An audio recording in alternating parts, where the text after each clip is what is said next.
दफा 370 की मनसूखी के बाद जम्मू कश्मीर में तकरीबन 1 बरस तक सियासी सरगर्मियां बंद रहीं। इसके बाद 3 टायर सिस्टम को मजबूत बनाने की पहल हुई और काफी हद तक जम्मू कश्मीर इंतजामिया इस सिस्टम को नाफिज करने में कामयाब भी रही। जम्मू कश्मीर पंचायती एक्ट 1999 में तरमीम करके जिला तरक्याती कौंसिल की नशिस्तें शामिल की गई और जम्मू कश्मीर में पहली मरतबा DDC इंतखाबात मुनक्किद हुए।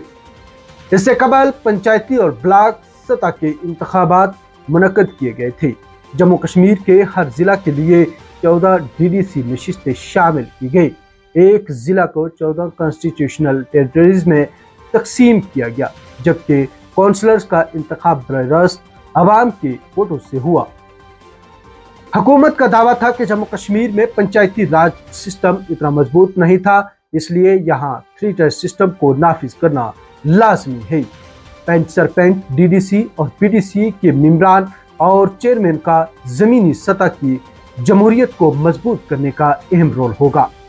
जिला की तरक्की के लिए अब सिर्फ DDC जिम्मेदार नहीं होंगे, बल्कि अवाम के बराह रास्त मुंतखब हुए नुमाइंदे इसमें अहम किरदार निभाएंगे।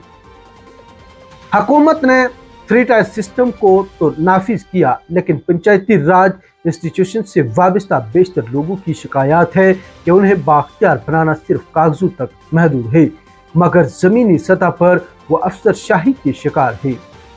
तरक्याती कामों के अमल आवरी के लिए उनके साथ मुशावरत नहीं की जाती है। इस सिलसिले में कई बार पंचायती राज से जुड़े अरकान ने अपनी नाराजगी का इजहार करते हुए एहतजाज भी किए।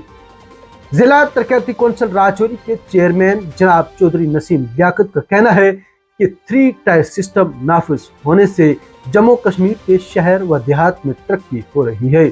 उन्होंने कहा है कि आहिस्ता आहिस्ता इंस्टीट्यूशन से जुड़े हर एक रुकन को बाख्तियार बनाया जा रहा है। वहीं जिला शोपियां के बाशिंदगान का कहना है कि गुज़श्ता चंद बरसों के दौरान उनके इलाका में बुनियादी सहूलियात की दस्तयाबी को यकीनी बनाने की कोशिश की गई, जिससे अवाम को काफी हद तक राहत मिल गई। उनका कहना है कि इलाका में सड़कें और बिजली का निज़ाम खस्ता हो चुका था, ताहम इन मसाइल का अजाला किया गया। वहीं गुजर बकरवाल तबका से वाबस्ता अफराद का कहना है कि माजी की तरह उन्हें झूठे ख्वाब दिखाकर उनसे वोट हासिल किए गए, जबकि इंतखाबात के बाद उन्हें कुदरत के सहारे छोड़ दिया गया। यकीनी तौर पर जम्मू कश्मीर के मेन स्ट्रीम जमातों को अब ये उम्मीद थी कि यहाँ अब इंतखाबात होंगे और असम्बली बहाल होगी, जिसके बाद जम्मू कश्मीर के मसाइल हल होंगे। ताहम हालिया दिनों जब चीफ इलेक्शन कमीशन की जानिब से गैर मकामी बाशिंदों को वोट डालने का हक देकर यहाँ के सियासी रहनुमा फिर से एक बार तशद्दुद का शिकार हुए हैं और सियासी रहनुमाओं की जानिब से मुख्तलिफ बयानबाजियों का सिलसिला जारी है। काबिल जिक्र है कि दिसंबर सन 2021 में जम्मू कश्मीर में DDC के इंतखाबात मुनक्किद कराए गए। इन इंतखाबात में जम्मू कश्मीर की मेन स्ट्रीम सियासी जमातों के इत्तेहाद people alliance for Gupkar declaration ने हिस्सा लिया। 370 की मनसूखी के बाद 1 बरस बाद यहाँ के सियासी जमातों की तरफ से आर्टिकल 370 और 35A को वापस दिलाने के लिए ये इत्तेहाद कायम किया। गुपकार अलायंस ने इन इंतखाबात में बढ़ चढ़ कर हिस्सा लिया।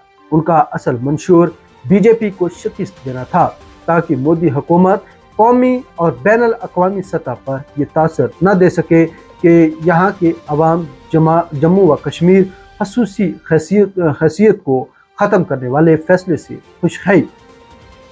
BDC इंतखाबात के वक़्त तमाम मेन स्ट्रीम सियासी क़यादत नज़रबंद और उनका उस वक़्त कोई सियासी किरदार नहीं था, क्योंकि उन्होंने इलेक्शन से बाइकाट किया था।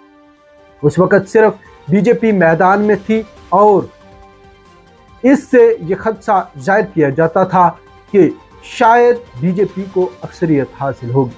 ताहम अकेले मैदान में होने के बावजूद भी BJP को 310 नशिस्तों में से सिर्फ 81 नशिस्तें हासिल हुई। बाकी तमाम पर आज़ाद उम्मीदवार कामयाब हुए। अब देखना होगा कि आने वाले इंतखाबात में जम्मू कश्मीर में मेन स्ट्रीम सियासी क़यादत का मुस्तकबिल क्या होगा और यहाँ का सियासी बदलाव यूटी के लिए कितना सूदमंद साबित होगा।